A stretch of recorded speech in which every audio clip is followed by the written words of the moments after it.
যাবেই যদি বন্ধু তবে পিছন ফিরে কেন চাওয়া?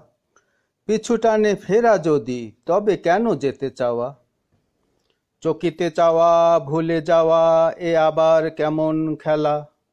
ভয়ে যদি ফাঁদে পড়ার তবে কেন খেলতে যাওয়া? হৃদয়ে নিয়ে হেলা ফেলা কেন এত ছলা কলা? ভালোবাসায় শুধুই জ্বালা জেনে বুঝেও কেন ধরা? মায়া বন্ধন মধু পেয়ে দ্বিধা কেন দায়িত্ব নিয়ে? দুধের মাছি গন্ধ শুকে চায় কখনো মরতে ডুবে? শুধু শুধু হিসেব কষা তবে কেন ফেরার আশা? মঙ্গলের টানে যাবেই যদি হয় যদি শেষ যাত্রা। শপথ ভঙ্গের ফেরারি তুমি ভুলেছ লাও হে মাহফুজের কথা। আমি কি তোমাদের প্রভু নই? প্রশ্নের উত্তর দিয়েছিলে যাহা।